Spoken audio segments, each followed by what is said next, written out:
ഇപ്പം ഞാൻ സാറിനോട് ചോദിക്കാൻ വന്ന ക്വസ്റ്റ്യൻ ഞാൻ ഒരുപാട് ആൾക്കാരോട് ചോദിച്ചിട്ടുണ്ട്. എനിക്കിതുവരെ ഒരു സാറ്റിസ്ഫൈങ് ആൻസർ കിട്ടിയിട്ടുമില്ല. ഞാൻ ചോദിക്കുമ്പോഴൊക്കെ അവർക്ക് അതിന് വേറെ ആൻസേഴ്സ് എനിക്ക് കിട്ടുന്നത്. അപ്പോൾ സാർ എനിക്ക് ആ ആൻസർ തരുമെന്ന് എനിക്ക് പ്രതീക്ഷിക്കുന്നു. സാർ നേരത്തെ പറഞ്ഞ പോലെ ആർട്ടിസ്റ്റിന് ഒരു സയൻറ്റിസ്റ്റിനേക്കാളും കൂടുതൽ സാലറി കിട്ടുന്നില്ലേ? പക്ഷേ നമ്മളൊരു ആർട്ടിസ്റ്റ് ആവുകയാണെങ്കിൽ നമുക്ക് എപ്പോഴും ഒരു ഒരു ഗ്യാരൻറ്റി ഇല്ലല്ലോ. ഇപ്പം എ ആർ റഹ്മാനും പാഷൻ്റെ കാര്യത്തിലാണ് എ ആർ റഹ്മാനും ഒരു സാധാരണ മ്യൂസീഷ്യനും സെയിം പാഷൻ ഉണ്ടാവും. പക്ഷെ ഇപ്പോഴും എ ആർ റഹ്മാൻ്റെ അത്രയും സക്സസ്ഫുള്ളും അത്രയും വെൽത്തി ആവുന്നില്ലല്ലോ ഒരു സാധാരണ ആർട്ടിസ്റ്റ്. പക്ഷെ നമ്മൾ പഠിക്കുകയാണെങ്കിൽ അല്ലെങ്കിൽ സയൻസിലൂടെ നമ്മൾ എന്തെങ്കിലും ചെയ്യുവാണെങ്കിൽ നമുക്ക് എപ്പോഴും ഒരു മിനിമം ഗ്യാരൻറ്റി ഇല്ലേ? നമ്മളൊരു സയൻറ്റിസ്റ്റ് ആകുന്നത് അല്ലെങ്കിൽ ഒരു ആർട്ടിസ്റ്റ് ആകുന്നത് എന്തിന് എന്നുള്ളതാണ്. അടിസ്ഥാനപരമായിട്ട് നമ്മുടെ ജീവിതത്തിൻ്റെ ലക്ഷ്യം എന്താണ്? ഇപ്പോൾ ഒരു ജീവിതത്തിൻ്റെ ലക്ഷ്യം എന്ന് പറയുന്നത് ഒരാൾ സെറ്റിൽ ആവുക എന്ന് പറഞ്ഞാൽ എന്താണ് അർത്ഥം? നമുക്ക് ഒരുപാട് ബാങ്ക് ബാലൻസ് ഉണ്ടാകുന്നു, നമുക്ക് 5-6 വീടുണ്ടാകുന്നു, കുറേ വാഹനങ്ങൾ ഉണ്ടാകുന്നു, എല്ലാ മാസവും 5 ലക്ഷം രൂപ സാലറി കിട്ടുന്നു. ആ ആൾ സക്സസ് ആയ ആളാണോ? ഇപ്പോൾ ഞാനൊരു കൗൺസിലിംഗ് നടത്തുന്ന ഒരാളും കൂടിയാണ്. പ്രൊഫഷണലി കൗൺസിലിംഗ് നടത്തുന്ന ആളല്ല, പക്ഷെ ഒരുപാട് ആളുകൾ അവരുടെ വിഷമങ്ങൾ പറയാൻ വേണ്ടി എന്നെ വിളിക്കാറുണ്ട്. അതിലേറ്റവും കൂടുതൽ വിളിക്കുന്നത് വളരെ റിച്ച് ആയിട്ടുള്ള ആളുകളാണ്. അവർ വിളിക്കുന്നത് പലപ്പോഴും അവരുടെ മാനസികമായിട്ടുള്ള അസ്വസ്ഥത പറയാൻ വേണ്ടിയിട്ടാണ്. ഉറക്കം കിട്ടുന്നില്ല, തിരിഞ്ഞും മറിഞ്ഞും കിടക്കുകയാണ്, സമാധാനമില്ല. അപ്പോൾ നമ്മളുടെ ജീവിതത്തിൻ്റെ ലക്ഷ്യം എന്തായിരിക്കണം? അല്ലെങ്കിൽ എന്ത് ലക്ഷ്യം വെച്ചിട്ടാണ് നമ്മളൊരു പ്രൊഫഷൻ തേടുന്നത്? ഇപ്പോൾ നമ്മുടെ വിദ്യാഭ്യാസം പോലും, നമ്മുടെ വിദ്യാഭ്യാസത്തിൻ്റെ ഒരു ലക്ഷ്യം ഉയർന്ന വരുമാനമുള്ള ഒരു ജോലിയാണെങ്കിൽ ആ ലക്ഷ്യം തെറ്റായ ലക്ഷ്യമാണ്. അപ്പം നമ്മളോടൊക്കെ ചോദിച്ചാൽ എന്തിനാണ് ജീവിക്കുന്നത്? ജീവിക്കുന്നത് പണം ഉണ്ടാക്കാനല്ല, സമാധാനത്തിന് വേണ്ടിയിട്ടാണ്. സമാധാനത്തിന് പണം ആവശ്യമായതുകൊണ്ട് പണം കൂടി ഉണ്ടാക്കുന്നു എന്നുള്ളതാണ്. അപ്പോൾ നമ്മളിവിടെ തിരിച്ചറിയേണ്ട ഒരു വിഷയം, ഇപ്പം എ ആർ റഹ്മാൻ സക്സസ് ആയിട്ടുള്ള ഒരാളാണോ അല്ലയോ എന്ന് നമ്മൾ ചോദിക്കേണ്ടത് എ ആർ റഹ്മാനോടാണ്. എ ആർ റഹ്മാനോട് ജീവിതം ഇപ്പം എങ്ങനെയുണ്ട് എന്ന് ചോദിച്ചാൽ എ ആർ റഹ്മാൻ പറയാണ്, ഇങ്ങനെ പോണു, വലിയ സുഖമൊന്നുമില്ല എന്ന് പറഞ്ഞാൽ ആൾ എന്ത് വരുമാനം ഉണ്ടെങ്കിലും സക്സസ് ആയ ആളല്ല. നമ്മൾ ബുദ്ധനെയും യേശു ക്രിസ്തുവിനെയും അല്ലെങ്കിൽ മുഹമ്മദ് നബിയെയും ഇങ്ങനെയുള്ള മനുഷ്യരെ നമ്മൾ കൂടുതൽ റെസ്പെക്റ്റ് ചെയ്യുന്നില്ലേ? ലോകം മുഴുവൻ, ലോകത്തെ ഏറ്റവും കൂടുതൽ ആളുകൾ റെസ്പെക്റ്റ് ചെയ്യുന്ന ഇതുപോലെയുള്ള ആളുകൾ, അവർ സക്സസ്ഫുൾ ആയിരുന്നോ ജീവിതത്തിൽ? അഭിപ്രായത്തിൽ പേരെന്താ പറഞ്ഞേ? ലിറോയുടെ അഭിപ്രായത്തിൽ ബുദ്ധനും യേശുവും അവരുടെ ജീവിതത്തിൽ സക്സസ്ഫുൾ ആയിരുന്നോ? ആയിരുന്നു. എന്തുകൊണ്ടാണ് സക്സസ്ഫുൾ ആയിരുന്നെന്ന് പറയുന്നത്? അവർ സയൻറ്റിസ്റ്റ് ആയിരുന്നില്ലല്ലോ, വരുമാനം ഉണ്ടായിരുന്നില്ലല്ലോ. ഒരു ആർട്ടിസ്റ്റിന് കിട്ടുന്ന വരുമാനം പോലെ യേശു ക്രിസ്തുവിനില്ല. കഷ്ടപ്പാടായിരുന്നു കൂടുതൽ. ബുദ്ധനോ എല്ലാ വരുമാനവും വിട്ടിറങ്ങിയാണ് ചെയ്തത്. അതായത് നല്ലൊരു ഓപ്പർച്യൂണിറ്റി വേണ്ടെന്ന് വെച്ച ആളാണ് ബുദ്ധൻ. അതായത് അടുത്ത രാജാവാം, താൻ രാജാവാവുന്നതും കൂടി വിട്ടിറങ്ങി വന്ന ആളെ, ഇവരെയാണ് നമ്മൾ ഇന്ന് ലോകത്ത് ഇത്രയും 2000 വർഷവും 2500 വർഷവും കഴിഞ്ഞ് ജീവിതത്തെക്കുറിച്ച് ആഴത്തിൽ മനസ്സിലാക്കാൻ ശ്രമിക്കുന്നവർ, ജീവിതത്തിൽ സമാധാനം ആഗ്രഹിക്കുന്നവരൊക്കെ ഇന്നും പിന്നാലെ പോകുന്നത് ഈ യേശുവിൻ്റെയും ബുദ്ധൻ്റെയും മുഹമ്മദ് നബിയെയും ഇങ്ങനെയുള്ളവരുടെ കൂടെയാണ്. അപ്പോൾ ഞാനൊരു എന്താണ് സക്സസ്? എന്തുകൊണ്ടാണ് നമ്മൾ യേശു ക്രിസ്തുവിനെയും ബുദ്ധനെയും നമ്മളൊരു മാതൃകയാക്കുന്നത്? എന്തുകൊണ്ടാണ്? അവരുടെ ഇന്നർ ഫീലിങ്ങിനനുസരിച്ച് ജീവിച്ചവരാണ്. അതായത് അവരുടെ പാഷനെ ഫുൾഫിൽ ചെയ്തവരാണ്. അവർ ഫോളോ ചെയ്തത് അവരുടെ പാഷനെയാണ്. ബുദ്ധൻ്റെ പാഷൻ എന്ന് പറയുന്നത് വിസ്ഡമായിരുന്നു. എനിക്ക് സമാധാനം ഉണ്ടാവണം. യേശു ക്രിസ്തുവിൻ്റെയും ലോകത്തിലുള്ള ഇവരുടെ എല്ലാം പാഷൻ അതാണ്. എന്ന് വെച്ചാൽ യേശു ക്രിസ്തു പോയ പോലെ, ബുദ്ധൻ പോയ പോലെ ഞാൻ പോകരുത്. ഞാൻ എൻ്റെ ഉള്ളിലേക്ക് നോക്കണം, എൻ്റെ പാഷൻ എന്താണെന്ന് നോക്കണം. പിന്നെ പാഷൻ എന്ന് പറയുന്നത് ഒന്ന് മാത്രമല്ല, പലതുണ്ട്. ഒരു സയൻറ്റിസ്റ്റിന് ആർട്ടിസ്റ്റും ആവാം. അല്ലാതെ ഒരു ആർട്ടിസ്റ്റ് ആവണം എന്ന് ആഗ്രഹിച്ചു എന്നതുകൊണ്ട് ഞാനിനി ഇത് മാത്രമേ ചെയ്യൂ എന്ന് അർത്ഥമില്ല. ഈ ഫോക്കസ്ഡ് ആവുക എന്ന് പറയുന്നത് ലൈഫിനെതിരാണ്. ഞാനീ പറയുന്നത് നിങ്ങളിതുവരെ കേട്ടതിനെതിരായിരിക്കും. ഒരു വിഷയത്തിലേക്ക് മാത്രം ഫോക്കസ്ഡ് ആവുന്ന ആൾക്ക് ലൈഫിൽ സക്സസ് ആവാൻ പറ്റില്ല. നമ്മളുടെ ജീവിതത്തിൽ വെളിച്ചം തരുന്ന എല്ലാറ്റിലേക്കും ഫോക്കസ്ഡ് ആകുന്ന ഒരാൾക്ക് ലൈഫിൽ സക്സസ് ഉള്ളൂ. ഇപ്പം എൻ്റെ ജീവിതം പീസ്ഫുൾ ആവണമെങ്കിൽ എൻ്റെ ജോലിയിൽ ഞാൻ ഫോക്കസ് ചെയ്യണം, എൻ്റെ പാഷനിൽ ഞാൻ ഫോക്കസ് ചെയ്യണം, എൻ്റെ സുഹൃത്തുക്കളിൽ ഞാൻ ഫോക്കസ് ചെയ്യണം, എൻ്റെ പേരൻസിൽ ഞാൻ ഫോക്കസ് ചെയ്യണം, എൻ്റെ മക്കളിൽ ഞാൻ ഫോക്കസ് ചെയ്യണം, എൻ്റെ നാട്ടിൽ ഞാൻ ഫോക്കസ് ചെയ്യണം. അല്ല എൻ്റെ ജോലിയിൽ മാത്രം ഫോക്കസ്ഡ് ആയ ആൾ ലൈഫിൽ സക്സസ് ആവില്ല. അപ്പോൾ ഞാനൊരു സയൻറ്റിസ്റ്റ് എൻ്റെ ഉള്ളിൽ രണ്ട് ആഗ്രഹങ്ങൾ എനിക്കുണ്ടെന്ന് കരുതുക. എനിക്ക് അത്യാവശ്യം വരുമാനം ഉണ്ടാക്കണം, ഇന്നിവിടെ ജീവിക്കണമെങ്കിൽ അത്യാവശ്യം വരുമാനം വേണം. എനിക്കൊരു പാഷനുണ്ട്, ചിത്രം വരയ്ക്കുക. എനിക്ക് നന്നായിട്ട് ചിത്രം വരയ്ക്കാൻ അറിയാം. എൻ്റെ ചിത്രം വരയെ വളരെ പാഷനാക്കിയെടുത്ത് അത് തന്നെ എനിക്ക് വരുമാനമാക്കിയെടുക്കാൻ പറ്റും എന്ന ഒരു ഉറച്ച തീരുമാനം എൻ്റെ ഉള്ളിലുണ്ടെങ്കിൽ അതിൽ പോവാം. പക്ഷെ അതല്ല, ഞാൻ അത്രയും ടാലൻറ്റഡ് അല്ല, പക്ഷെ എനിക്കിത് വിടാനും പറ്റില്ല എന്നുള്ള ഒരാളാണെങ്കിൽ തീർച്ചയായിട്ടും വരുമാനം കിട്ടുന്ന സയൻറ്റിസ്റ്റ് ആവുക എന്നതിലേക്ക് തിരിയുകയും ആർട്ടിനെ വിടാതിരിക്കുകയും ചെയ്യണം. അതിനെ കൂടെ കൂട്ടണം, അതിനെ സെക്കൻഡറി ആക്കണം. അപ്പം ലൈഫിലെ താല്പര്യങ്ങളെ പ്രയോറിറ്റൈസ് ചെയ്യുക എന്നുള്ളതാണ് ലൈഫ് സക്സസ് ആവാനുള്ള വഴി. ഇതിലേതിനെ മുകളിൽ വെക്കണം, ഏതിനെ പിന്നെ വെക്കണം, ഒന്നിനെ ഉപേക്ഷിക്കരുത്, ഒന്നും വേണ്ടെന്ന് വെക്കരുത്. നമ്മളുടെ ജീവിതത്തിലെ മനുഷ്യൻ അനുഭവിക്കുന്ന ദുരിതങ്ങളുടെ ഏറ്റവും പ്രധാനപ്പെട്ട കാരണം വരുമാനം കിട്ടുന്ന ഒന്നിലേക്ക് മാത്രം ഫോക്കസ് ചെയ്യുകയും ബാക്കി ജീവിതത്തിൽ വെളിച്ചം തന്നതിനെയൊക്കെ മാറ്റിവെക്കുകയും ചെയ്തു എന്നുള്ളതാണ്. ഈ പറഞ്ഞ ആളുകളൊക്കെ ജീവിതം വിരസമാവാൻ കാരണം.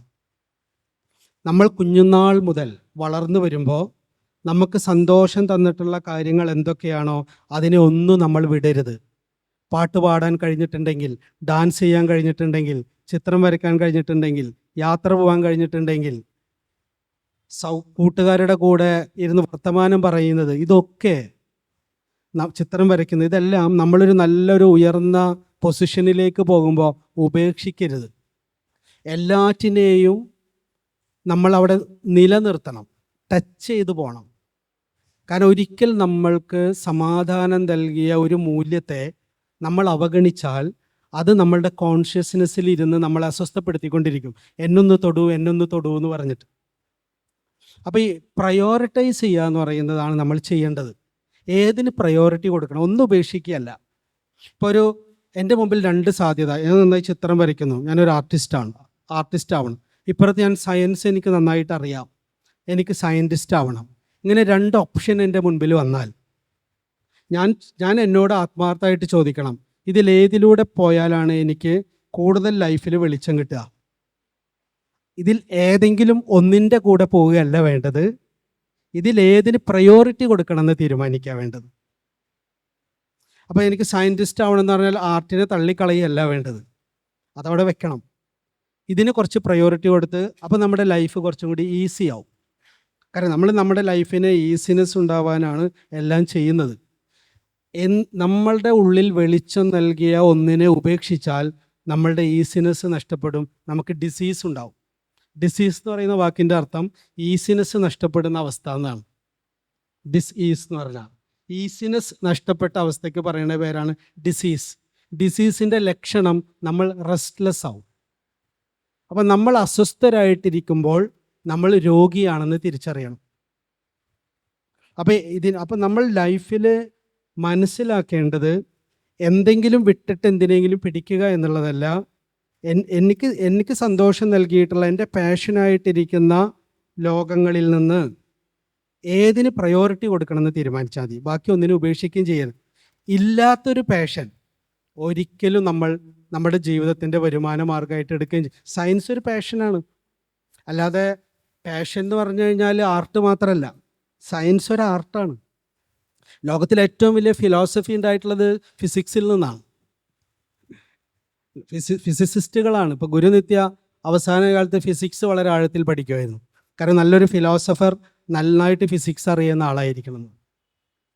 അപ്പോൾ നല്ലൊരു സയൻറ്റിസ്റ്റ്, നല്ലൊരു ആർട്ടാണ്. ഏതൊരു വർക്കും, നമ്മൾ ചെയ്യുന്ന ഏതൊരു വർക്കും വളരെ ആത്മാർത്ഥമായിട്ടും സത്യസന്ധമായിട്ടും നമ്മൾ ചെയ്യുമ്പോൾ അതൊരു ആർട്ടാണ്.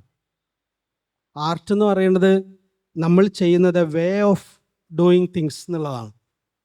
അല്ലാതെ ചിത്രം വരയ്ക്കുന്നതും പാട്ട് പാടുന്നതും നൃത്തം ചെയ്യുന്നതും മാത്രമല്ല ആർട്ട് എന്ന് പറയുന്നത്. ഇപ്പം ലൈഫിനെ മുഴുവൻ ഒരു ആർട്ടായി കാണുകയും അതിൽ ചെറിയ പ്രായം മുതൽ എൻ്റെ ഉള്ളിലുണ്ടായി വന്നിട്ടുള്ള എല്ലാ പാഷനെയും ഉപേക്ഷിക്കാതിരിക്കുകയും ഇതിനെ പ്രയോറിറ്റൈസ് ചെയ്യുകയും ഏതിന് കൂടുതൽ പ്രാധാന്യം കൊടുക്കണം എന്നൊക്കെ തീരുമാനിച്ച് എല്ലാറ്റിനെയും ചേർത്ത് പിടിച്ച് ജീവിക്കുന്ന ഒരാൾക്ക് റിഗ്രറ്റ് ഇല്ലാതെ, അസ്വസ്ഥതയില്ലാതെ ജീവിക്കാൻ പറ്റും. ഇന്നത്തെ ഒരു തലമുറയിൽ ഞാനിപ്പം +1 സയൻസാണ് എടുത്തത്. അപ്പോൾ സയൻസ് എനിക്ക് വലിയ താല്പര്യം ഉണ്ടായിട്ടല്ല എടുത്തത്. പക്ഷേ ജോലി, ഭാവിയിലേക്ക് ഇതെന്ന് പറയുമ്പം മാതാപിതാക്കൾ പറയുമ്പോൾ അങ്ങനെ എടുത്തതാണ്. അപ്പം ഈ ഒരു തലമുറയിൽ എന്താ പറയുക, കല അങ്ങനെ നഷ്ടപ്പെട്ടുകൊണ്ടിരിക്കുന്നതായിട്ട് തോന്നുന്നുണ്ട്. കാരണം കുറേ പേർക്ക് ഈ സാഹിത്യം ഇഷ്ടമാണ്, പക്ഷെ അവർക്ക് ഈ എന്താ പറയുക സയൻസ് എടുത്താലേ സ്കോപ്പ് ഉള്ളൂ എന്നൊരിതിൽ അവരുടെ സ്വപ്നങ്ങൾ എന്താ പറയുക മാറ്റി വെച്ചിട്ട് ഇങ്ങനെ ഇത് ഇഷ്ടമില്ലാത്തത് എടുക്കേണ്ട ഒരു ഇത് വരുന്നുണ്ട്. അപ്പം അതെന്താ പറയുക, അവരോട് എങ്ങനെയാണ് എന്താ പ്രതികരിക്കാനുള്ളത്? പണ്ടാണ് നമുക്ക് തീരെ നമ്മളുടെ ഇഷ്ടത്തിനനുസരിച്ച് തിരഞ്ഞെടുക്കാനുള്ള ഒരു സാധ്യതയില്ലാതിരുന്ന കാലം പണ്ടാണ്. ഇന്നങ്ങനെയല്ല. ഇന്നിപ്പോൾ നന്നായി ചിത്രം വരയ്ക്കുന്ന ഒരാൾക്ക് ആ ചിത്രം കൊണ്ട് ജീവിക്കാനുള്ളൊരു സാഹചര്യമുണ്ട്. ഒരു ഫോട്ടോഗ്രാഫർക്ക്, പണ്ട് ഒരു എൻജിനീയർ, ഒരു ഡോക്ടർ, ഒരു വക്കീൽ, ഇങ്ങനെ ആകെ 4-5 പ്രൊഫഷനേ ഉള്ളൂ. എല്ലാ കുട്ടികളെയും അതാക്കുക എന്നുള്ളതാണ്. ഇന്നങ്ങനെയല്ല. ഇത് നന്നായി ചിത്രം വരയ്ക്കുന്നവർക്ക് ജീവിക്കാവുന്ന അന്തരീക്ഷമുണ്ട്. കാരണം നമ്മളുടെ ലോകം ഒരുപാട് വികസിച്ചു. നമ്മൾ ഓൺലൈൻ എന്ന് പറയുന്ന സോഷ്യൽ മീഡിയ വികസിച്ചു. അപ്പോൾ ഇന്ന് പലതരത്തിൽ നമ്മളുടെ പാഷൻ ജീവിക്കാനുള്ള ഒരു സാധ്യതയുണ്ട്. പക്ഷേ നമ്മുടെ മാതാപിതാക്കൾക്ക് അത് വേണ്ടത്ര ബോധ്യമായിട്ടില്ല. അതുകൊണ്ടാണ് വിദ്യാർത്ഥികൾ പെട്ടുപോകേണ്ടി വരുന്നത്. പണ്ടങ്ങനെയല്ല. അതുകൊണ്ട് അത് മാതാപിതാക്കൾ തിരിച്ചറിയേണ്ട ഒരു കാര്യമാണ്. നമ്മുടെ കുട്ടികളുടെ ഉള്ളിൽ ഉണർന്നു വരുന്ന താല്പര്യം എന്താണെന്ന് മനസ്സിലാക്കി ആ താല്പര്യം അതെന്തും ആയിക്കോട്ടെ, മ്യൂസിക് ആവട്ടെ, ആർട്ട് ആവട്ടെ, എന്തും ആയിക്കൊള്ളട്ടെ, ഫാഷൻ ഡിസൈനിങ് ആവട്ടെ, എന്തുമാവട്ടെ, ആ മേഖലയിൽ ഒരു ലോകം അത് തന്നെ അവരുടെ ജീവിതത്തിൽ വരുമാന മാർഗമാക്കാനും അതവരുടെ പ്രൊഫഷനാക്കാനും അതിലൂടെ ജീവിതത്തിൽ വിജയം നേടാനുമുള്ള സാധ്യതയുള്ള ഒരു ലോകത്തിലാണ് നമ്മൾ ഇന്ന് ജീവിക്കുന്നത്. ഇപ്പോൾ ലോകത്തിൽ സയൻറ്റിസ്റ്റുകളേക്കാൾ ശമ്പളം വാങ്ങിക്കുന്നത് ആർട്ടിസ്റ്റുകളാണ്. ഒരു ചിത്രം വരച്ച് ഒരു ജീവിതകാലം മുഴുവൻ ജീവിക്കുന്ന ആളുകളുണ്ട്. അപ്പോൾ എല്ലാവർക്കും എല്ലാ ക്രിയേറ്റിവിറ്റിക്കും അവരവരുടെ ജീവിതത്തിൻ്റെ വരുമാനമായി മാറാൻ സാധ്യതയുള്ള ഒരു ലോകത്തിലാണ് നമ്മളിന്ന് ജീവിക്കുന്നതെന്ന് മാതാപിതാക്കൾ തിരിച്ചറിഞ്ഞ് കുട്ടികളുടെ താല്പര്യം അത് ജെനുവിനായ താല്പര്യമാണെങ്കിൽ, അങ്ങനെയുണ്ട്, നമ്മുടെ താല്പര്യങ്ങളെല്ലാം ശരിയാവണമെന്നില്ല. നമ്മളൊരു നല്ലൊരു പാട്ട് കേട്ട് കഴിഞ്ഞാൽ ഉടനെ പാട്ടുകാരനാവാൻ തോന്നും. ഒരു ചിത്രം കണ്ടു കഴിഞ്ഞാൽ എനിക്ക് ചിത്രകാരനാവണമെന്ന് തോന്നും. നമ്മളൊന്ന് വെയിറ്റ് ചെയ്ത് ഒരു +2 വരെയൊക്കെ ചെറിയ പ്രായം മുതൽ കുട്ടികളെ ഒബ്സർവ് ചെയ്ത് റിയലായിട്ടുള്ള ജെനുവിനായിട്ടുള്ള അവരുടെ താല്പര്യം എന്താണെന്ന് മനസ്സിലാക്കി അതിൻ്റെ ഒരു ഹയർ സ്റ്റഡീസിന് വിടാവുന്ന തരത്തിലുള്ള ഒരുപാട് സാധ്യതകളുണ്ട് നമുക്ക് ചുറ്റും. അതുകൊണ്ട് ഇന്ന് സാധ്യതകൾ കൂടുതലുള്ളൊരു കാലമാണ്. പക്ഷേ ഈ മാതാപിതാക്കൾ പഴയ ആളുകളായതുകൊണ്ട് അവർക്ക് ഈ പുതിയ ലോകത്തെക്കുറിച്ച് കാര്യമായ ധാരണയില്ല. അത് നിങ്ങളൊക്കെ പറഞ്ഞ് സമാധാനത്തിൽ അവരെ പറഞ്ഞ് മനസ്സിലാക്കി നല്ലൊരു സാധ്യതയുള്ള ഒരു ലോകമാണ്. അച്ഛനമ്മയും വിചാരിക്കുന്ന പോലെയൊന്നുമല്ല. ഇതിലൂടെയും മനുഷ്യർക്ക് ജീവിതത്തിൽ വരുമാനം ഉണ്ടാവാനും സമാധാനം ഉണ്ടാവാനും സഹായിക്കുന്നൊക്കെ പറഞ്ഞ് മനസ്സിലാക്കി പ്രൂവ് ചെയ്ത് കൊടുക്കാൻ നിങ്ങൾ തയ്യാറാവണം. കരഞ്ഞിരിക്കരുത്. അവരുടെ അടുത്ത് ചെന്ന് വളരെ സുഹൃത്തുക്കളെ പോലെ സംസാരിച്ച് ബോധ്യപ്പെടുത്തി കൊടുത്താൽ മതി, അവർ റിയലൈസ് ചെയ്തോളും. പക്ഷേ പുതിയ കാലം എല്ലാ അർത്ഥത്തിലും ഒരുപാട് സാധ്യതകൾ തുറന്നിട്ടിട്ടുള്ള ഒരു കാലമാണ്. പണ്ട് അങ്ങനെ ഇല്ല. കാരണം പണ്ട് ഒന്നാമത് നമ്മളുടെ ലോകം വളരെ ചെറുതാണ്. ഇപ്പോൾ ഒരു വിദേശത്ത് പോയിട്ട് പഠിക്കുക എന്ന് പറയുന്നത് ഇന്നത്തെ പോലെ അന്ന് സാധ്യമല്ല. വളരെ കുറച്ച് പേർക്കേ പറ്റുള്ളൂ. ഇപ്പോൾ ഒരു ചിത്രം വരച്ചാൽ തന്നെ നമുക്ക് പരിചയമുള്ള ലോകത്തിൽ മാത്രമേ അത് വിൽക്കാൻ പോലും കഴിയുള്ളൂ. അത് കാണാൻ പോലും കുറച്ച് പേരേ ഉള്ളൂ. ഇന്ന് അങ്ങനെയല്ല. നമ്മുടെ വീടിൻ്റെ ഉള്ളിൽ നമ്മുടെ മുറിയിലിരുന്ന് അത് ലോകത്തിലെ ഏത് ആവശ്യക്കാരനെയും നമുക്ക് കണ്ടെത്താൻ പറ്റും. അപ്പോൾ അതായത് പാഷൻ എന്ന് പറയുന്നത് നമ്മളുടെ ജീവിതത്തിൻ്റെ വരുമാനമാർഗമാക്കി മാറ്റാൻ സാധ്യതയുള്ള കാലം ഇതാണ്. അതുകൊണ്ട് നമ്മുടെ പാഷൻ തന്നെ നമ്മളുടെ പഠന വിഷയമാക്കാവുന്ന ഒരു കാലം ഇതുപോലെ ഒരു കാലത്തുണ്ടായിട്ടില്ല എന്നാണ് നമ്മൾ മനസ്സിലാക്കേണ്ടത്. അത് നമ്മളും ആദ്യം മനസ്സിലാക്കണം.